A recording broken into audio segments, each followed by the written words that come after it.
Hello, namaste, and welcome to Career Launch's IQM Leadership Parenting Series Chapter 3. In the last chapter, that was Chapter 2, we had discussed some very important elements like the 5 pillars of parenting. We had spoken about the myth of a perfect parent and a perfect child. Going along the same way and moving up a little on the age graph, we thought what better than discussing opportunities for a strong student profile, which is the need of the hour. Undoubtedly, each student and each parent today is wondering how to strengthen this profile for the child. So, if you are a parent, then I congratulate you for your interest in your child's journey. Thank you for watching this. If you're a student, kudos to you because you are bang on, preparing for a very strong profile to get into one of your dream courses and dream colleges ahead. If you are an educator, we welcome you wholeheartedly. Thank you for always being a part of our journey. So, this is Neha Wahi from Career Launcher, welcoming you all, and especially my esteemed panel, my speakers for today, who are very heartwarming people. And why I say this is because I have a very, very interesting, a very accomplished mother daughter duo with me today. As probably you've already read about this interview somewhere, we have Miss Dimple Puri, who's a proud mother as well as an educator. We'll be sharing more on her shortly. And Miss Paradhi Puri, a very talented daughter who makes the mother proud, along with being a dynamic student. I personally am looking forward to this interview because I know that there is a lot that's going to come out of this. As I've said, it is the call of the hour. We really need to start thinking about a stronger student profile now with coming times, because whether we talk about admissions abroad or we talk about admissions into private universities or even public universities today, or we talk about GDs and interviews, which are going to be a part of your child's life, a strong student profile can be very advantageous. So we thought, why not hear it from one of those students who's excelling in every which way, making all of us proud? Why don't we discuss her journey to understand how she's, reached where she is today, and also take a parent's perspective on how she led her child onto this journey. Along with that, ma'am would also be giving us an educator's perspective, helping us understand how schools can play a very vital role in this journey. So, without much ado, I know everybody is waiting to know these wonderful people that I have with me today. Dimple ma'am is the school head at DLF World School, Greater Noida, a very progressive educator with a varied experience of over 21 years in teaching. She's a postgraduate in botany and a B.Ed from the Guru Nanak Dev University, Amritsar. She has recently been awarded with the CBSE Award 2019 for her innovative classroom practices by integrating SDGs into the curriculum. She also leads her team in varied fields of curriculum planning, inclusivity, pedagogy, and innovation based education, resource management, capacity building for teachers, research based classroom practices, engaging classroom programs, SDG based activities, and creating flexible learning spaces in the classroom context is ma'am's forte. Well, the list is endless, as you can see. She is a British Council Scholar Ambassador as well. Uh, Actively involved with assignments like, I'm sorry, assessment and briefing sessions. With the global citizenship approach as an ambassador at the STG Chopal, she envisions I'll just take a moment. Thank you. Envisions to create community as a thinking community with a soul where students and educators collaborate to strive towards sustainability. Ma'am, much need of the hour. And as we can see, so many different things, that we can take wisdom from when we have you on the panel here. A very warm welcome and thank you so much for consenting to do this for us. Thank you, Neha. Thank you so much. So another dynamic little girl smiling up there on the picture, we have Miss Paridhi Puri, the editor and collaborations head at Ayaskala, copy editor DU Beat. Wow. Now I'm quite excited to read this to everybody because at this age, this kind of accomplishment, I was wondering when I was getting the slide ready, what to put and what to remove. So here is Paridhi for you, who's currently working as the editor and collaborations head at Ayaskala, a digital media press which aims to create awareness about mental health and its multifacets. A scholarship recipient and graduate of University of Iowa's International Writing Program, She is a journalist at DU Beat, which is India's largest student led newspaper. She is currently working as the editor at Youth Policy Review, a publication on economics, finance, and public policy. Wow, Paridhi. She has been published in the Rayon Mag, the Inkdrift, Times of India, and Brainfeed magazine, among the others. Anne Paradis served as the president of Student Enterprise Club at the Alcon International, and during her tenure, she won the World Enterprising Student Award. She has also engaged in counter speech fellowship in collaboration with VLAC India and Instagram, and has worked prolifically with United Nations India as a youth advocate, leading several advocacy projects at UNICEF India. She has various creative writing accolades to her credit and was the head of content and TED Alcon International. She's currently pursuing BA honors in economics from Jesus and Mary College, University of Delhi. You know what, Paridhi, what I love the most about your bio when I was getting this ready, I just realized that the most unique part of your biodata is not just your accomplishments, but also the fact that the last line is about your education. Students, if you're listening to us, if you're watching us right now, please take this message loud and clear. I would repeat, her educational qualification, what she's doing academically, comes in the end, which means there is a lot beyond just which course are we going to do, which college are we going to be in. And that's exactly, we have two superstars here with you addressing the various concerns of the parents and the students along this interview. With this, ma'am, very quickly, I'm going to move on with the first question that we'd like to ask you today. As a mother, how did you introduce the online space and its advantages to Paridhi? I'm sure as she was little, that's when she must have started. So please, ma'am, over to you and guide us through this. Thank you, Neha. Thank you, Career Launcher, for having both of us here. And it is an absolute delight moment for me to present today before a very, very esteemed organization and a very, very special audience, which must be comprising of both parents and their children. And thank you. I think nothing delights me more than this to present my experiences and what I have been going through for the last 19 years, and which my child has given me as a proud mother.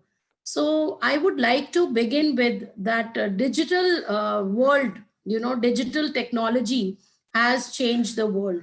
And as the children, they are moving more and more online around, I think the childhood is increasingly changing.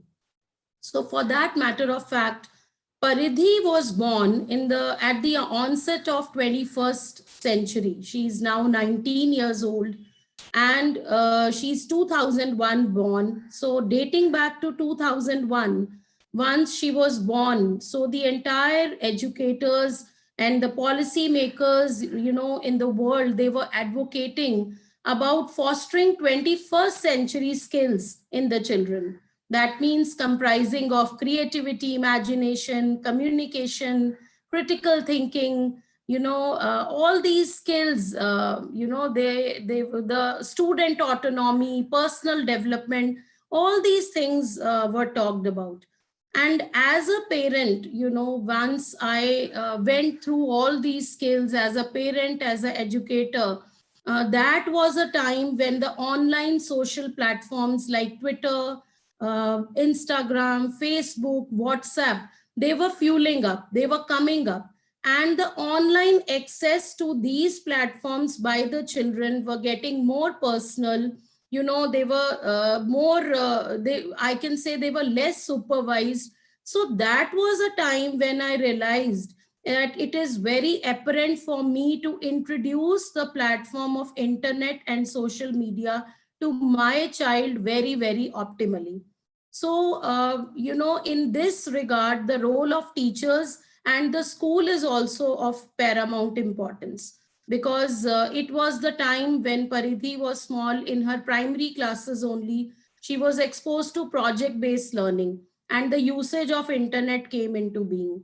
And then slowly, she got glued to internet. Although I would like to specify here that once she was in class 7th, there was lot of peer pressure with her, that she should get indulged in liking, commenting upon the pictures of the friends, although that was not liked much by me and my husband.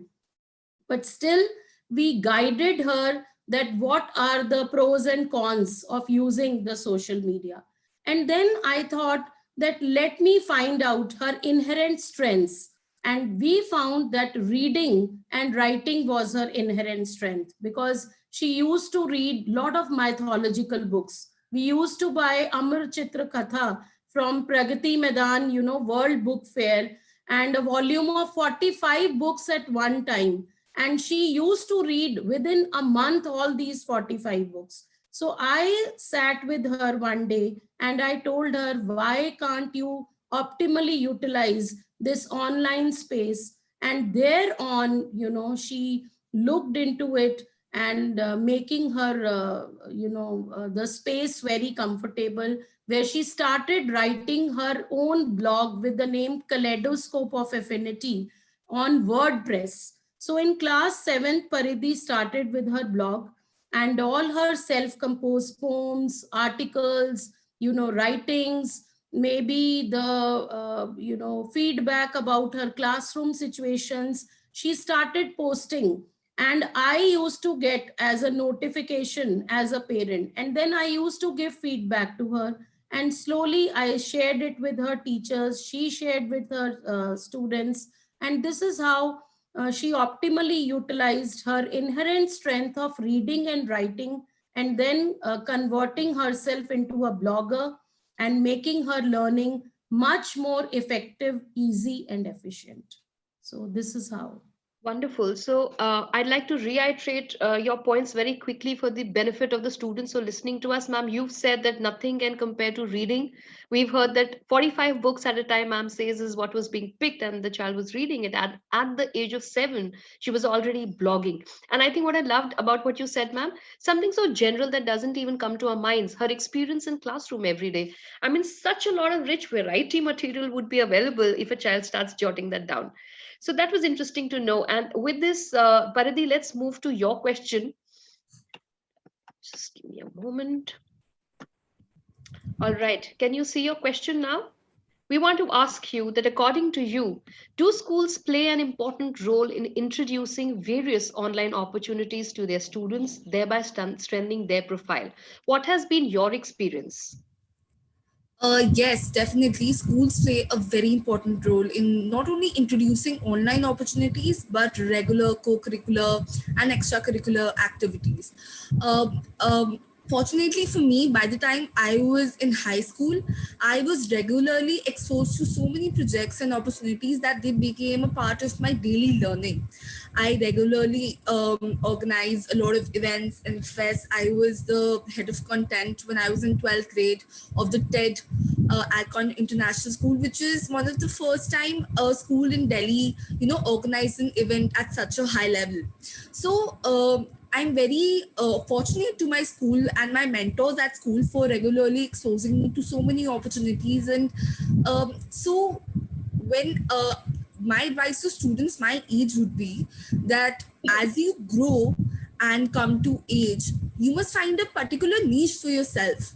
I discovered it pretty early on that for me it was writing. I was good at writing, so I started participating in events like Model United Nation conferences, creative writing competitions online and in school itself in the form of inter-school and inter-house activities, as well as daily, projects I got in the form of, helping my teachers write comparing scripts, just regular things you can do that hone your skills, right?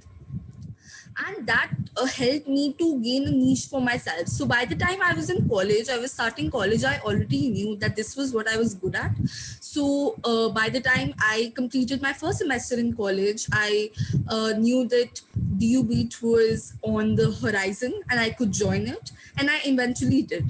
So opportunities come to you when you know what you're seeking, right? So when you go online on the internet, you if you know what your strengths are, you can network appropriately. And yeah, school did play a huge role in building a foundation for that. I knew early on that I had good mentors. So even if I will equip myself with the strength and the skills, I could go to these mentors to find advice, to find the right, guidance if I wanted to explore further, if I wanted media attention, if I wanted to publish something, who I could go to. For example, our director of Alcon institutions, Ashok sir, who has been a very important beacon of light in my journey personally. So yeah, definitely. And this is a two-way line. I have often had my teachers approach me myself to judge competitions as an alumni. So yeah, these things play a really important role in strengthening your relationship with your institution at school. Very well answered, Paridhi, and very simply, you've put across a very strong point. I don't know how many of you paid attention to a very beautiful statement she's passed. She says, "Opportunities come to those who know what they want to do." That's a very deep meaning statement, a very mature statement from a very young little girl, if I may say. That kids, if you know what you want to do, opportunities will be all around. And you're a very blessed generation. I think Dimple ma'am will agree with me that today schools are taking a lot of pain in getting you those kind of platforms and getting that kind of exposure to children. So it is your responsibility as a child to grab it, when it is given to you. It is your responsibility or our responsibility as parents to encourage our children to drop shame or any kind of inhibition and quickly hop on to whatever is given to them. As Paridhi says, she tried her hands at everything that was possible to discover what was it that she actually was good at. And by the time she reached her college, there was clarity. That was an excellent answer, Paridhi. Ma'am, would you like to give us some comments on this before I move on? Yes, I would like to comment that here the school leadership plays a very, very inspirational and aspirational role, both the roles. So here the mentor of Alcon International School, Dr. Ashok Pandey, is always a technology man. And since I talked that in the dawn of 21st century, I think he was amongst the few principals who really brought technology into action, and the digital learning at Alcon actually paved the way for children like Paridhi to really carve the niche for themselves by optimally utilizing the digital platforms and then carving out their professional journey. I would also like to comment here that once there are four levels of the pillars of a school. The pre-primary level at Alcon used to give a lot of importance to value based education. Right, ma'am. The primary level used to focus a lot upon innovative pedagogies. The middle school being a very formidable stage, we used to focus upon research and innovation through capacity building.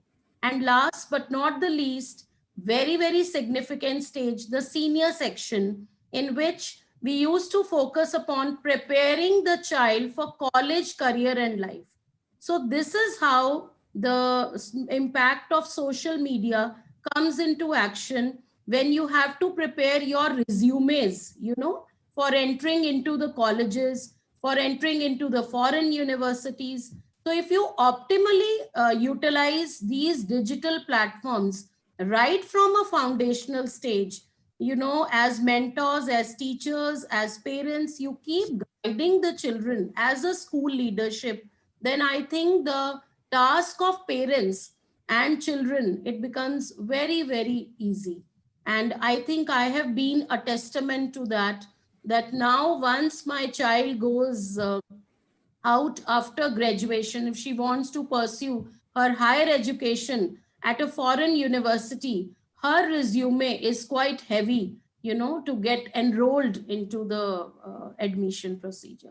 So this is what I have an advice. Indeed, ma'am, I think you've been there, done that as an educator and a parent, and that's exactly why we are borrowing from your experience because your journey can be a learning journey for a lot of other parents who are watching this. And with this, ma'am, we'd like to throw the next question at you again, if you could please answer that for us. What we'd like to understand here is how challenging was it for you as a parent to introduce Pardi to public platforms like TEDx? I've just mentioned TEDx, but there is a lot that's happening. I do understand that nowadays schools are very active. You've also covered the point that Paridhi has told us that she was already writing content for TED. But TED was a new thing. It's not something that's been there for a very long time, especially in reference to schools. So how did it happen, ma'am, and how did you guide her to this? So for me, it was not at all challenging. And again, I would like to accredit this to Alcon International School and the mentors, because Paridhi was already exposed to the strength of reading and writing at quite a foundational stage. Participation in MUNs, she has won many, many accolades as a creative, I think, reporter, contribution seeker, and then she was exposed to the inter-school activities, webinars. She has been a resource person to different schools. And then coming back, organizing TEDx, Alcon International School was a very, very unique experience. And for me, how I took it as a parent, that she's going to interact with the visionaries, she's going to interact with the change makers of the society, because they were the guests, speakers whom were called. And Paridhi was given the task of being head of the content, because the role of school and the teachers here is very, very important to pick the strength of a particular child. And since writing was her forte, the teachers selected her as the head of the content. She formulated the entire content. She interacted with the stakeholders and organizers of the TEDx. And this is how globally, this kind of exposure she got into. And that was really, really very, very exciting for me. And let me add on a flavor to it. The color code, the dress code of this TEDx Alcon International was black or red. And you won't believe, Paridhi wore red, and being a teacher at headmistress at Alcon, I wore a black. And this is how we represented as a mother daughter duo. And it was a real fun participating in that TEDx, and getting exposure to a lot of change makers of the society. So it was real fun, which we had actually explored. Thank you, ma'am. And I think I'm now getting deeper into the interview, and I can just see the bond, which is more like two friends that are talking here. I can see to my left and the right of the windows. And I can see that fun in the fact that you've literally grown together. Probably she as a student and a child, and you as an educator, where you say that you were coming together to bring in a lot of flavors, time and again. Paridhi, what would your suggestion? I'm sure, sorry, this is slightly off the hook, but this can be of value to the listeners. What is your suggestion to students or schools which may not be very equipped with platforms like TEDx, etc.? Is there a way they can also reach these platforms without the school actively getting them the platform directly? Yeah, Your definitely. So, one thing worth noting was that while we were the inaugural batch that hosted TEDx, now it has been incubated as a year-long annual, thing that happens every year at Alcon. So, when we started with our idea of TED, we knew we wanted to take it to the administration, but we did not know how to start it immediately. So we went to a teacher of ours, Miss Gunjan ma'am, and she helped us because she had experience coordinating and organizing events in the past. So approaching a teacher is half the job done, because often as students we find ourselves alone with our ideas or aspirations. We may think that there are not enough people to support us, but that is wrong. You will find people, teachers and administrators who have the same line of thinking as yours, and you have to approach them. And after we did approach her, we got a lot of ideas, we got support. We eventually filled the application for TED, and we listed her and another student as the organizer, and then we approached Ashok sir, and yeah, things got done very quickly after that. So I think if you do not have a platform right now, there always can be one in the future. So you have to be the torch bearer.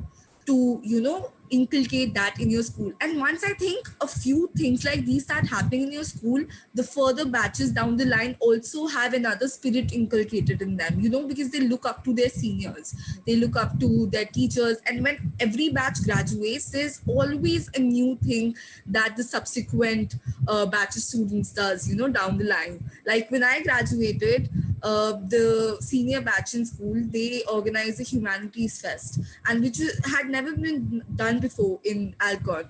So there's always something that can be done. So you have to set the precedent for that first. Wonderfully answered again. And students, I'll put my two, pennies here as a psychologist as well. She said a very nice thing again. She says, there will always be a taker for your idea. I like to just go a step ahead and say, God forbid there is no taker for an idea right now. There'll be somebody who will at least improve that idea and give it back to you. Yeah. So there's never any harm in speaking to peers, in speaking to teachers, in speaking to school counselors, or if you can approach your school leaders, even better. So never ever discount yourself for being dumb, silly, naive, amateurs, thinking, no, maybe this is not the right idea. People are going to laugh at me. The best ideas, trust me, have come only after the world has laughed at them. And I think you have enough proof for that today. So, Paridhi, we'll ask you to stay here and answer another question for us before we hand it over to ma'am. How did DU Beat come your way? That's something very interesting that we'll all like to know. And what will you suggest as part B of the question to the budding minds for effective networking at a young age and also on getting such opportunities, forums, and platforms? Please cover this for us. Yes. So I knew DU Beat when I was in school. I always knew of it as associated with Delhi University. It was the largest independent student newspaper, and I always knew that as a budding writer, I wanted to write for them. So by the time I finished my first semester in December 2019, I saw a call for correspondence that they had put out on their Instagram. So I applied. It was a 3-part procedure with HR as well as editor interviews with it, and I eventually got selected, thankfully.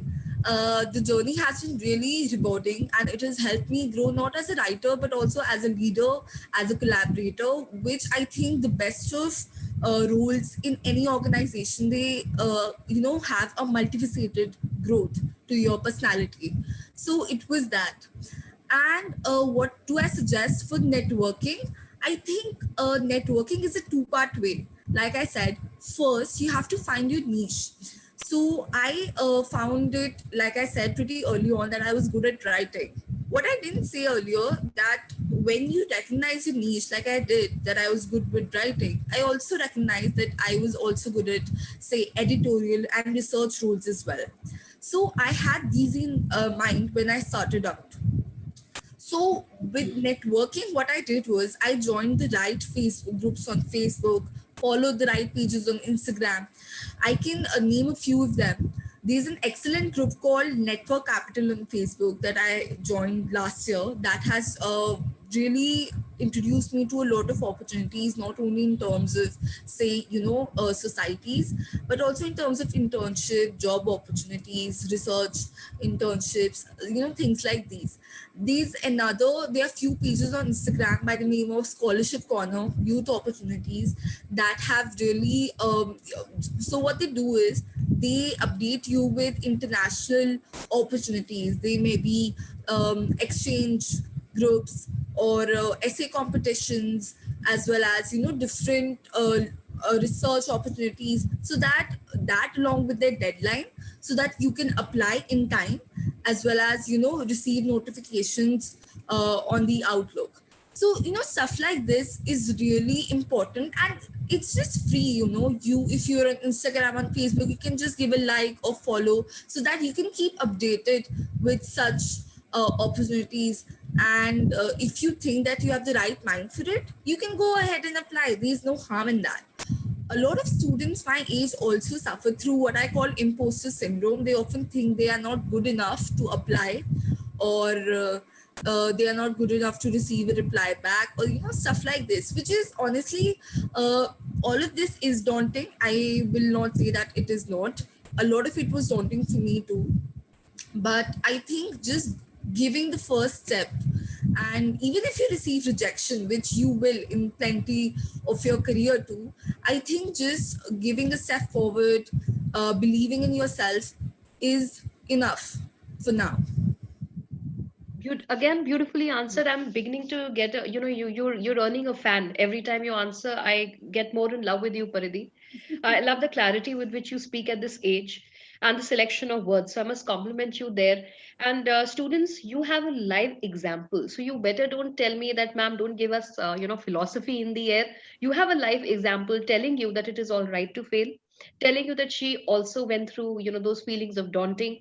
She's also trying to tell you that she failed a Yeah. lot of times, but then, Paridhi, you'd agree that it only taught you better, didn't it? Yes, definitely. It taught me better. It taught me how to refine my application better, what mistakes I was making before, how to work on that. And sometimes it just teaches you that you're not the right fit for the role. There may be other opportunities that will work for you better as a person. So, yeah. Absolutely. Well said. And would you please, for the benefit of the audience, repeat those names that you had just taken of the groups on Facebook? Yes. So on Facebook, what really helped me was Network Capital. It's a free group that you can join. Other groups that I'm a part of is Facebook Journalism Project, which is an amazing opportunity for you to learn. I think when we are networking, we often think that networking only equals job opportunities or, just portals or forums to work on. But networking, another very important aspect of networking is to upskill yourself, and a lot of these groups work on that. They offer you free courses on digital marketing, SEO, how to refine your content, and how to blog, stuff that on the high school level you can easily learn, so that by the time you go to college you're easily equipped better. Okay, so, ma'am, what we like to ask you next is related to what Paridhi just spoke. She spoke about Instagram, she spoke about Facebook, she spoke about various social media platforms, and I, in my mind, understand that she was probably a 10th or a 11th or a 12th grader when she was on these groups and learning from them. There is a lot of dilemma in the parents' mind when the moment they hear the term social media. It's like a monster, which is going to consume the child. And thanks to over worried, over concerned parents, overbearing parents also at times, the child is also confused whether to or whether not to. While we understand that there are perils to the social media, there are a lot of cybersecurity concerns that our students are facing, and one has to be careful. But at the same time, there's a vast spread of what social media has to offer positively, constructively, that Paridhi has just mentioned as well. So, ma'am, were you also scared, just like the other parents, to expose her? If not, why not? If yes, what did you do about it? Definitely, I would like to share this very beautiful experience of mine with you all. That I think we as parents, we all want the best for our child, but at the same time, we are protecting our child from the worst, right? So, keeping this wider audience in mind, let me tell that in class 7th, Paridhi was also exposed to a lot of peer pressure. And that was the time, it was an adolescent stage. It was a transition from primary to the middle school. And once the children come to middle school, there is a lot of parental pressure, but more than parental pressure, there is peer pressure. And Paridhi also got glued to, Paridhi, you remember, you got glued to the usage of Facebook. And her friends were after her life that why don't you come to the Facebook? Why don't you like our pictures and, comment and re-comment? And that was a, little time of distraction for Paridhi. But one day, me and my husband, we sat with her and we actually found out that what is actually, distracting her. So she told me that, Mama, there is a lot of peer pressure on me, and if I will not respond back, my friends will stop talking to me. So I told her that why don't you take the onus of learning constructively in the class, make social media a platform where you lead and the others follow you. So here come here came her role of blogging. So she was already blogging on WordPress. So that way, her friends also started following her. They also started writing about the blogs of their choice. And then she came across the like minded people. Yes, Neha, definitely. The element of fear is always there. It was there in my mind also, how to channelize. But I think you need to give space to your child. You need to put trust in your child. This is the quality of your robust value system, that you have to place that firm and belief in your child, that my child, even though if he or she is distracted for a particular period of time, my value system will bring back. And another thing what I did was that I started researching, internet in front of her, and along with her I started reading and writing educational articles. So Paridhi is actually, to be very honest, she's my inspiration. She started writing first and I have followed her, and she is my teacher. Whatever articles I write, she always edits and keeps helping me. So, my advice to the parents is that you have to channelize. Please allow your child to socialize, because you can't deprive your child in this digital era. But yes, your trust, your temperament, your tongue at this point of time. I always quote about these three T's: tongue, trust, and temperament. They lead you to the higher level. But I think as parents, your guidance, your support will really lead your children to a better path. So this is what. Lovely. So that's the three T's of parenting also we've got. We always knew about the P's, now we know the T's as well. And very well said, ma'am. I think this reminded me of a very recent webinar that I'd done on parenting.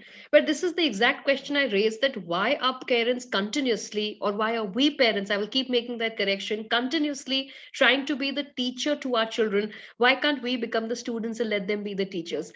End of the day, there is no better teacher than our child to us, and nothing can refute that fact, that the way we learn from our children, I don't think any school can teach us that way. So they totally deserve our trust, and they totally deserve these opportunities in these times, which are the times of the digital usage.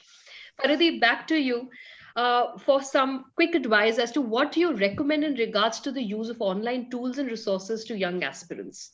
Yes. What are some things that they should and must use as a daily Bible? I think by the time I was on social media, it had become a daily phenomenon in the lives of students my age. It was a daily uh, just coping mechanism that we used to meet online. We used to meet in school, and we used to go back and chat and like pictures, comments, and stuff. And of course, there is a huge difference between what social media was back in when I was in middle school, that is 2013, 14, and what it is now. There's a wide gap, right? So, what I can advise in terms of usage of social media is to never bow down to the pressure. Now, the pressures are multiple. There's often peer pressure, and peer pressure is such a inward pressure that you often feel really alone. You feel that they are not enough. Your parents do not understand you, your teachers do not understand you. It's a very special relationship between what you are feeling and what students your age are making you feel. So often you feel alone in that process. So I think there needs to be a coping mechanism to take you out of it. Maybe you can approach your counselor in school, maybe you can approach a teacher who you can trust, stuff like this. So you do not keep it inside you, because social media facilitated mental health issues are increasing day by day. So you have to be very particular in ensuring that your online activity is not affecting you adversely, especially your mental health. Secondly, I think I talked about how you can use social media and as well as social networks to network properly, to learn properly. What I also want to recommend is that you should not use any of this in excess. What you are learning, it should be outside of social media as well. Whatever courses you are taking, whatever application you are, implementing of your learning, you need to keep your head out of social media after a point. So you can implement things like screen locks. You can, if you're using social media on your phone, there are different apps that require that, enable you to lock them after a certain point of time in the day. So if you use 2 hours of Instagram and the 2 hours are over, the phone won't allow you to open the app anymore. So, stuff like this, mechanisms are already in place, so you can seek them out so that your usage of social media is judicial. When we come to other online tools, they are excellent. There are a lot of educational stuff on YouTube that is completely free, from coding to learning the violin, stuff like this. So it's a multifaceted arena, and you can just think, you can, if you, so like the COVID pandemic lockdown was, there was a stretch of time where all of us were discovering so much new things about ourselves and new things to learn. So, times like this, when you have a lot of time, you can just start learning things online. There's no stoppage or a full stop to that. So, online tools, I think people my age know a lot about what I do in such things too. And so it's a two-way street where we can tell each other continuously and help our elders, teachers, and educators too at the same time. Very well answered again. Once again, I've been complimenting you throughout. And this one's again for you, Paridhi, after what you answered, though you almost covered that we can restrict the usage at any time, but a lot of academic pressure, is there, which is felt by students, plus a lot of pressure to keep up with scholastic and non-scholastic at the same time. I don't know whether the student is feeling the pressure more or is it the parent feeling the pressure more, because as a counselor I get a lot of parents telling me we are very worried. Even if the child is engaged in a lot of activities, they're worried, and if he's not, they're still worried. If the child is not engaged, the concern is what will happen to the profile, and if the child is engaged, the question is what will happen to the academics.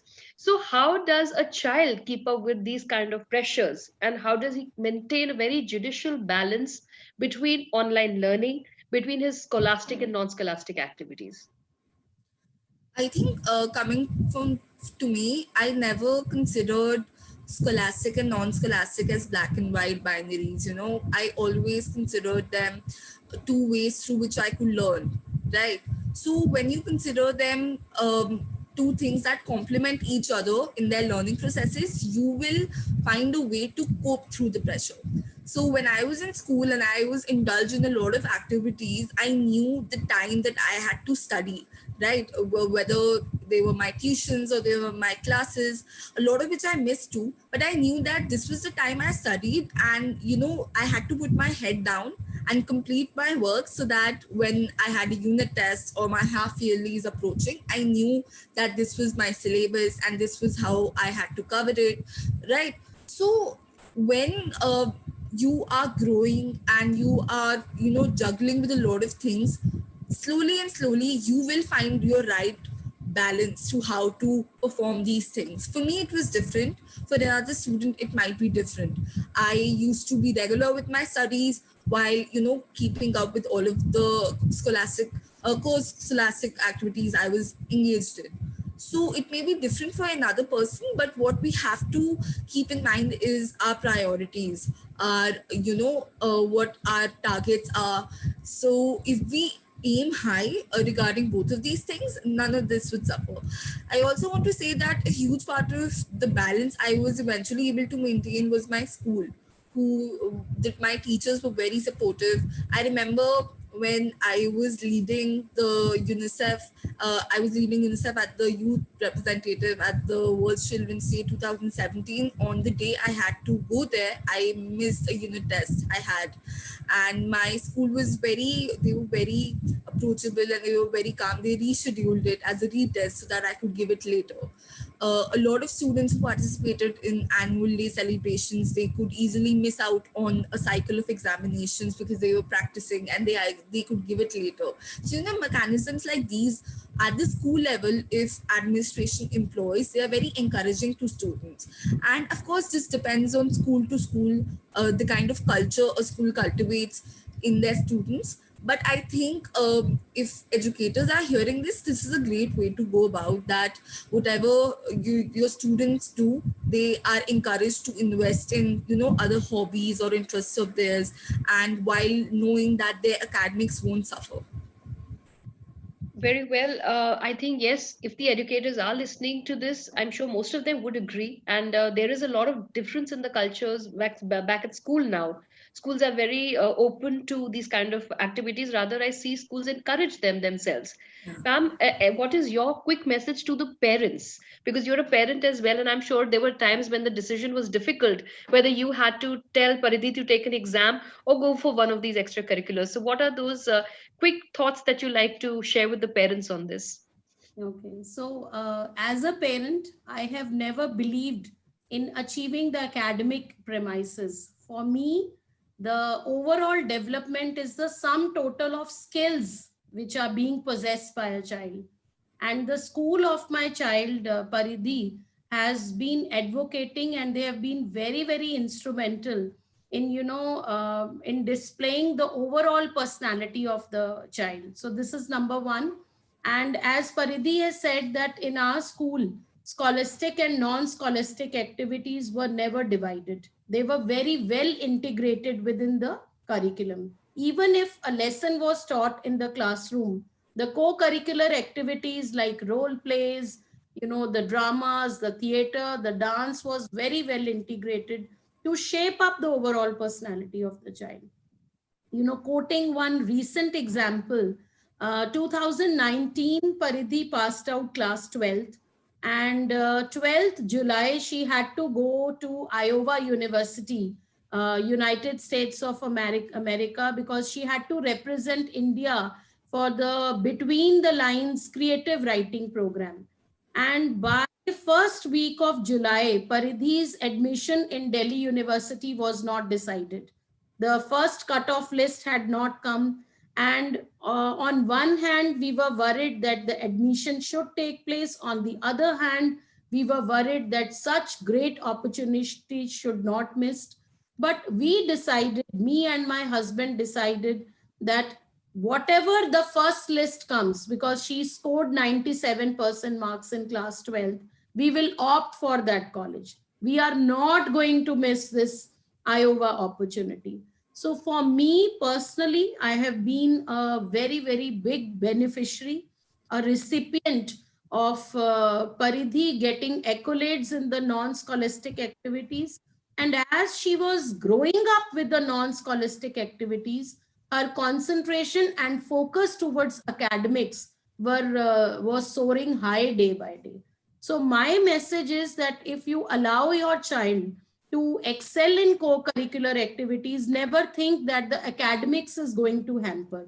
No, your child is going to create a balance between the two. And even if your child scores less marks and more skill-based learning and training in life, your child is going to prosper and excel, definitely. Excellent, ma'am. I think it comes from a very basic fact that when we start feeling good about ourselves, we obviously perform better in every sphere of life. So it goes for the child as well. The amount of confidence that a child can draw from such performances, such kind of participations, will add on naturally to that confidence further in the academics as well. So I think it's a wheel that we are actually spinning here. So the mother and daughter have done a lot of justice to the questions, and I can't complain because so much of information has come our way today, thanks to the two of you. And as I understand, as your listener, when the two of you talk, I see Paridhi giving a lot of credit to you as parents, a lot of credit to her school for who she is today, to her teachers, her fraternity, and even her peers who have, in some way, without realizing, been very instrumental in who she is today. At the same time, ma'am says some lovely things about you being her teacher and she learning from you and you editing her work, her pieces and her articles. I think again I see a full circle here. So what more would a mother or a parent want, and what more could a child ask for?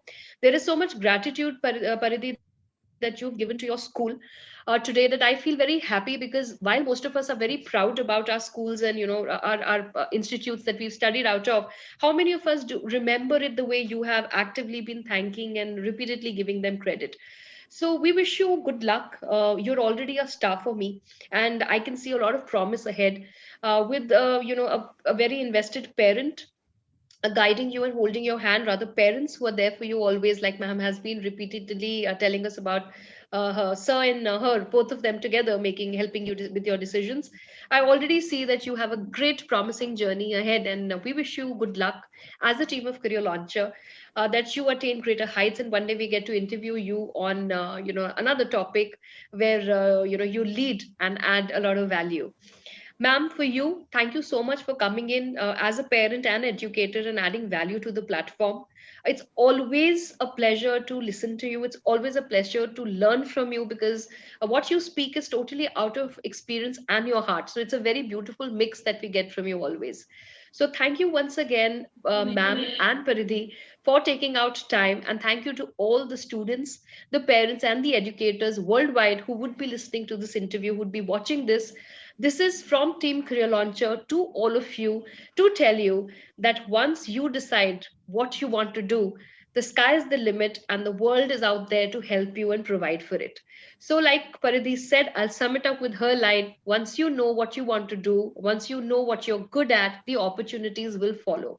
So, with this, I, Neha Vahi, sign off from Career Launchers IQM Leadership Parenting Series 3, and promise to come back with 4 very soon with some more interesting people and some excellent content. Thank you, ma'am and Paridhi, for joining us.